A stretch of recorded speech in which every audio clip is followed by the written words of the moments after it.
Hi, I'm Chris James, and you're watching A Healthy Alternative. Today, we're going to be talking about the top 5 do's and don'ts of dry fasting. We're missing a piece of the puzzle. You start getting healthy and you just become a better person. We need to start focusing more on the individual.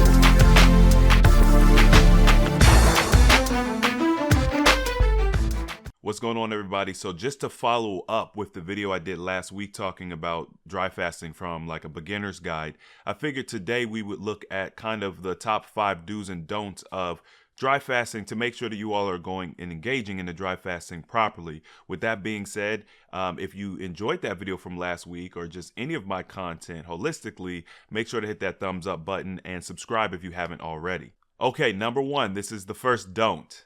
Okay, never jump into a dry fast without some sort of preparation. Now, in general, we always mention don't fast without a preparation. However, I've in the past been a little bit more lenient, if you will. If people start their fast without properly preparing, it's okay. I mean, at the end of the day, it's going to make their fast a little bit more challenging, but it's not going to like do any damage or anything like that. You might shock your system. You might see some things you don't like. However, when it comes to dry fasting, we have to take it a lot more seriously because there is an opportunity for you to experience severe discomfort from doing dry fasting, not properly preparing, breaking it improperly, all these things. So we want to take the whole process from start to finish and just do it much more seriously. This is the reason why water fasting is much more popular nowadays, is because it's essentially safer. It's not to say that dry fasting is unsafe, but anything done improperly can be unsafe. And because a lot of people are jumping into fasting without really having a true knowledge base of how to do it and any real guidance, they think, oh, I'm just not going to eat. Yeah, that's the basic principle, but there's a lot of nuances to it that you have to understand. And this is the reason why the AHA brand has grown as much as it has, as well as many other platforms who talk about fasting. So never just jump right into a dry fast. So this gets into our first do, but our second total of the 5 doers don't, right? So we always want to properly prepare for a dry fast, and we want to create a gradient, right? So you want to go from eating solid food, maybe let's just say you're on the SAD diet. That's pretty much as bad as it gets as far as dietary strategy. So if you're on the SAD diet right now and you want to start dry fasting, how do you get from A to B? And quite simply put, the easiest way to look at it is by going from solid food to liquid food to water to no food.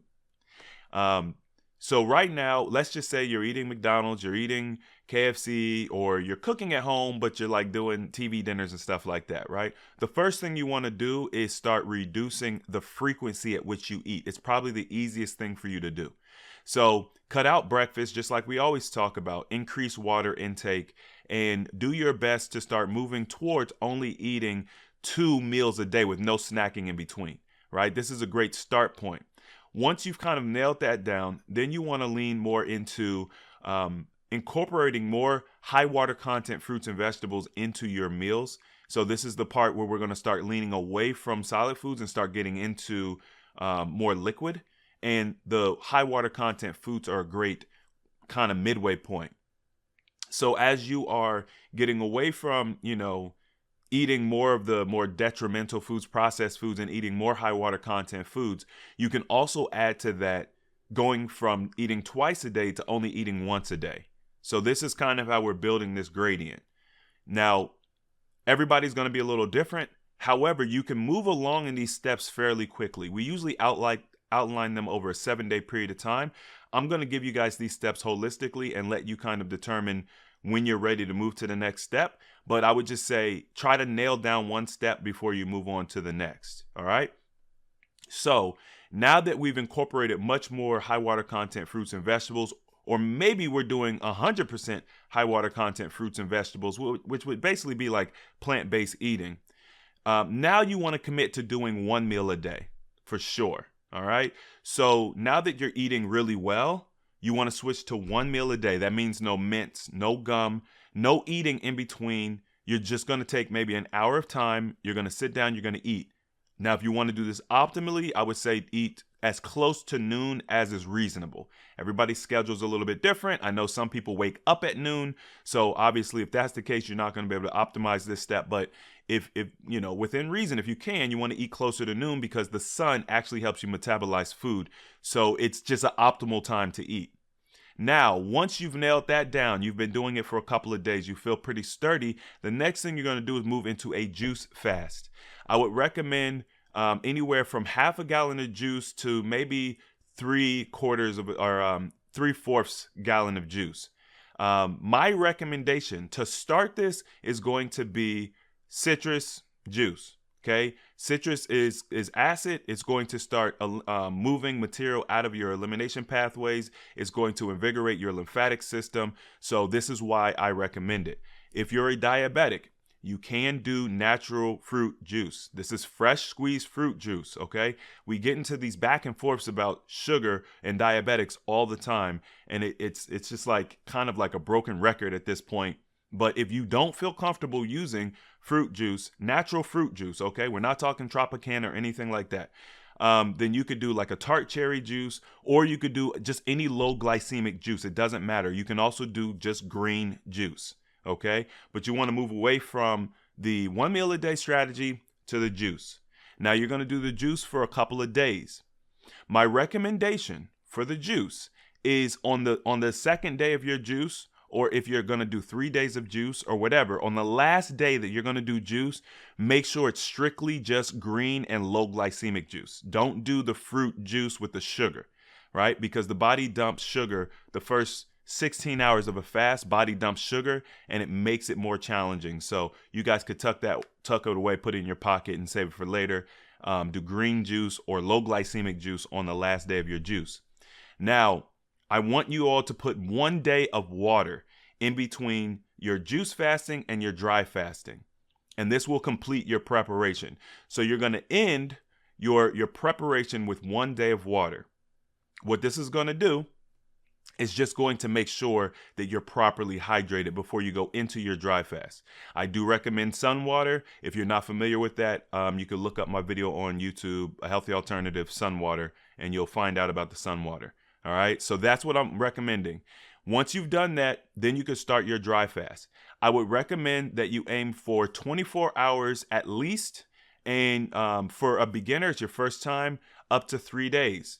Now, after you've done the first 3 days of dry fasting and you do your proper refeed, which we're going to talk about in a second, then if you want to do your second dry fast and you want to extend it maybe to 5 days, you could do that.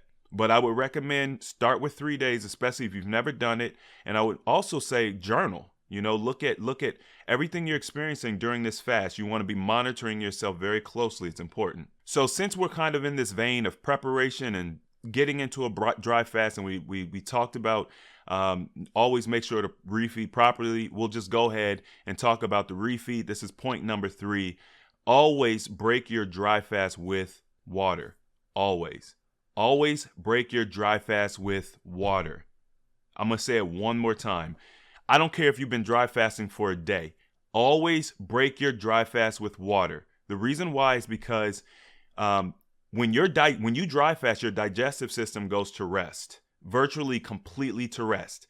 This is a very beneficial technique for healing, energy, restoration, lowering inflammation, etc., etc. However, your body does.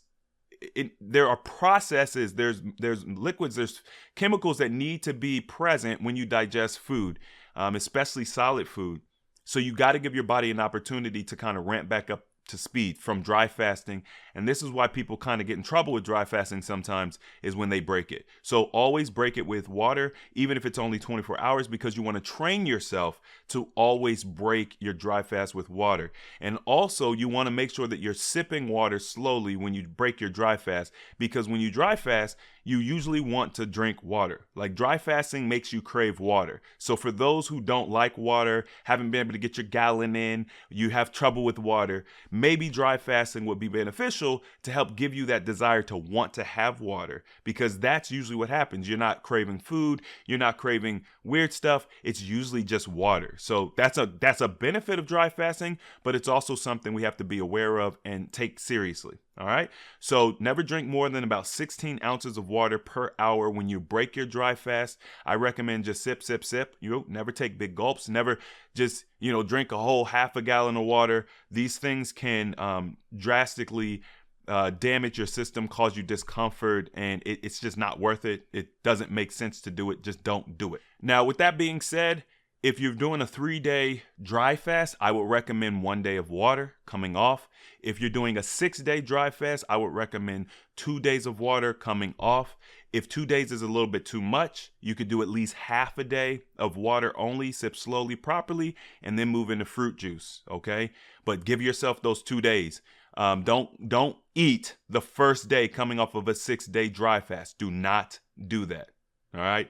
Now, the next thing is, or the next point is the fourth point. We want to understand the benefits of dry fasting. Recently, someone asked me, Chris, what are the spiritual benefits of fasting or dry fasting? And they wanted me to do a whole video on it. I'm not going to do that video today, but I am going to touch on one of these points because it's one of the major points of dry fasting. If you're one of those individuals who believe in the power of manifestation, the laws of attraction, you believe in fasting and prayer, right? Because everybody doesn't believe in it. It's not a focal point for a lot of people. But if it's something that you're interested in and it's something that you want to help bolster, this is the fast for you. When you're talking about spiritual enlightenment, spiritual awareness, if you're looking to like release mental trauma or energetic trauma, dry fasting is one of the most powerful things you could do. Comparatively speaking, if you were going to do water fasting looking for similar outcomes, it will probably take you anywhere from 8 to about 14 days of water fasting to get similar outcomes that you might get from 3 to 6 days of dry fasting. So this is one of the reasons why we talk about how much more powerful dry fasting is compared to water, right? I would just say, if you're going to use this and you're going to focus your energy on this power of manifestation and just becoming more in tune and enlightenment, you have to understand that you are playing with fire. What I mean by this is fire can warm you. It can provide comfort. It can provide light, but it can also burn you, right? Our world, our reality, it doesn't understand what your intention was. This is why I always say the road to hell is paved with good intentions. It doesn't understand what your intention, what you intended. It only understands the energy that you put out there. So when you're bolstering your ability to manifest, which is really just bring things from, not in this reality into this reality, you have to be careful about your thoughts. You have to be careful about who you're around. You have to be careful about your words, right? Because you'll notice that you're going to start bringing things into your reality very rapidly, and this could be good or bad things. So one of the things that you may want to do, if this is something that you're interested in, one of the things you may want to do before you start dry fasting is start practicing being more intentional with your words, intention, your actions, the people that you're around, and the content you consume. It might be a great preparation thing to do, maybe a couple of weeks before you start doing dry fasting, especially if you know something you want to do back to back. You may want to take some time to kind of like just shed some of the negative things that we do say and consume. I understand for a lot of people, they're like, yo, Chris, this is overboard. You don't got to do all this. I'm telling you from personal experience how powerful these techniques are. Just because you don't understand it doesn't mean that what you're doing isn't going to have an impact. So it's kind of like with the justice system, right? If you run a red light and then the cop pulls you over and you say, oh, I didn't see it, I didn't notice it, or I didn't know red means stop. The cop's not going to be like, oh, you didn't know? Oh, okay, no problem. Go ahead. He's going to give you a ticket or maybe even tow your car and take you to jail for not knowing how to drive, right? So that's the same way that the energy in our reality works. It doesn't matter if you know what you're doing or not. That's why you have to be very careful about what you say. You know that saying, be careful what you ask for. The reason why that saying came about is because there's power, there's life and death in the power of the tongue. So you can bring forth great things, amazing things. You could bring forth terrible things depending on where you're focusing your energy. So these are just some things to look out for, especially if you're going to be practicing dry fasting over long periods of time. Another benefit of dry fasting, which we talked about in the last video, which is inflammation. A lot of the issues we deal with, holistically speaking, inflammation is one of the factors that exacerbate our disease. So with that being said, dry fasting is an inflammation buster. Also, remember, dry fasting, when you start dry fasting, the body is looking to get hydration and water from different sources. So any inflammation in your body, the body's sucking it up because it's going to use that water. So it's a great way to reduce inflammation. It's amazing for weight loss in general, okay? We talked about this in the last video again, so I'm just going to brush over it. But if you're looking to lose a large amount of weight safely and effectively, dry fasting is probably one of the best techniques. However, you need to make sure that you prep properly because you got to hydrate well. And then when you come off your dry fast, you have to break it properly, and you need to maintain a dietary strategy high in water content. If you don't do this, results may vary. I tell you guys this all the time. You cannot go from eating McDonald's to dry fasting and then back to eating McDonald's again. The outcomes you receive from that are not going to be in your favor. So just don't do it. If you know you don't have the mental fortitude to stay away from those foods, just don't do the dry fasting. It's not worth it. It's probably going to be more uncomfortable for you than beneficial. If you know you're yo-yoing up and down and you're going back and forth and you want to go and party in Vegas after you finish your dry fast, don't do it. All right? Most of the benefits you get from dry fasting are going to be similar to what you would get from water fasting. So I would check out one of my videos where I talk about the benefits of water fasting to have more in-depth information about that. But at the end of the day, typically with dry fasting, you get to your end result much quicker. So it's an amazing tool, but if you're not consistent and maybe you're just up and down and yo-yoing, I would maybe just start with either juice or water until you become more consistent, and then you can get into dry fasting. And we've got some other techniques, hybrid techniques and things like that we talk about where you can incorporate a little dry fasting. But what you don't want to do is get into long stints of dry fasting or a cycle of dry fasting and not be consistent with the follow through. Okay. So, I think maybe somebody asked about a rolling 72 dry fast. Perfectly fine. Right. I don't have a ton of experience with that because it's not something I've ever done before. However, we've had a couple people who have done it in the past and, they tend to like it, but it's not something I widely promote. However, if you're going to do that, one word of warning, change your diet as well. You know what I mean? I'm not saying you got to be perfect with it, but make those changes to your diet to help complement the other lifestyle changes you're making. So the final point that we're going to be talking about today is, what are some of the detox symptoms associated with dry fasting? So we talked about some of the benefits. There's many, there's a multitude. But what are some of the things that you're going to experience that aren't so great? We kind of touched on it from a metaphysical standpoint a little bit earlier, but from a physical standpoint, what are you going to experience? Well, number one, what you're going to notice is that it's a little easier than water fasting in the sense that you're not going to get hunger pangs. Right? You might still get hunger pangs, but if you've ever done water fasting, they're not going to be nearly as intense as you get when you do water because your digestive system is going almost completely to rest. With that being said, you will experience typically more extreme other detox symptoms, headaches, chills, skin breaking out. You're going to probably be really drained.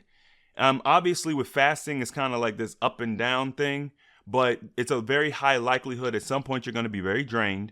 Now, one thing that people usually assume that typically doesn't happen with dry fasting is you think your mouth's going to be dry, it's going to be cotton mouth, the whole time. What I have found, and what a lot of people have told me that they have found, is that when they dry fast, their mouth is actually really wet. More so than when you're typically eating. So that is something to look forward to, but also something else to look out for is when your mouth does start to dry up, okay? It's very important to pay attention to these things because when your mouth starts to dry up, for me, I like to look at it as an indicator that maybe it's time to break my dry fast. Now, that's not in stone. It's just something that I use as an indicator. Okay, it's time to break my dry fast. It may be a point that you want to push through and see what's beyond that, but this is just something that I have used in the past to kind of, indicate, okay, I'm going to go ahead and break my dry fast because my mouth is starting to dry up. In general, when it comes to dry fasting, you're typically going to experience what you would experience on a water fast as far as detox symptoms. So you could look at one of my videos where I talk about water fasting detox symptoms. However, you're going to experience them much more quickly. All right. So one of the things you also experience dry fasting is emotional and mental energetic release. And when you're dealing with trauma that you might have been holding on for 10, 20 years, you may very likely see that start to come out during a dry fast in very short order. Right. So you just need to be prepared for that. I did a video with my brother talking about emotional detox. So that might be something you guys want to go check out as well, just to kind of understand that better. But what you should expect to experience is emotions coming from left, right, up and down, right? Hitting you maybe all in one day or over a series of days. You may be really emotional for seemingly no reason. You may remember things that you have compartmentalized, swept under the rug, that you don't think about anymore. And what you need to understand is, while this might be a little scary for you, it is part of the process. And it's important to allow the body to complete that process so that you can eliminate this stuff for the first time. Because hiding it under the rug only causes it to sit and fester and rot, and then you start experiencing things you don't know where it's coming from. So getting this stuff out of you, especially this trauma, this energetic and mental trauma, it's very beneficial. However, it could be one of the most impactful detox symptoms when it comes to dry fasting because of how it taps into your spiritual person and cleanses it more so than with water fasting. You still get it with water fasting, but like I said, it takes longer. So for those who have done, 21-day, 30-day, 40-day fast, you probably know what I'm talking about. You've probably experienced this. However, with dry fasting, it can come along much more quickly. All right. Now, I know this seems like maybe doom and gloom or whatever, but understand that it's part of the process. And afterwards, oh my God, like what you gain from utilizing dry fasting after is so great. It's definitely worth it, especially if you do it properly. Me personally, the connection I have with nature and different creatures, everything from a dog to an ant. When I started fasting, like really, long-term fasting, I would have these interesting interactions with insects like bees and things like that. And, I kind of looked at them as, instead of just an insect, I started looking at them as an individual, something that thinks and feels and has a job or duty. And I started to see the beauty in nature, whereas before I glossed over it. You know what I mean? And what that helps to do, Chris, you might say, Chris, who cares about a bee? What it helps you to do, if you can become more in tune with a bee, you can become more in tune with human beings. So my relationships with human beings started to become more full, right? I started to be more aware of what other people needed versus just what I needed or what I wanted to get out of things. And I also it bolstered my discernment. So I'm able to, decide who should I spend my time with, my energy with. I know there's a lot of people who have issues with trying to decide who's worth my time, right? Doing some of this work, this fasting as well as introspective work, you combine those two things, you can start being able to discern better who you should spend your time and energy with, and therefore you are better prepared and better suited to do longer dry fasting. Kind of feeds into it. All right, so anyway, that's all I've got for you all today. I really hope you enjoyed this video. If you did, don't forget the thumbs up button. If you want to see more videos like this, subscribe. And also, I've been promoting the Root Clean Slate lately. I'm going to be doing a video maybe later on today. Okay, so this video is going to release on May 1st. So if time permits, I'm going to be doing a live, so you guys can look forward to that later on this evening. And what I'm going to be talking about is a new experience that I had with using Clean Slate. Now, I've been using it for roughly, 6 months or so. And I'm really excited to share that with you all, so you can stay tuned for that. Without further ado, the application of knowledge is power, and I will see you all next time.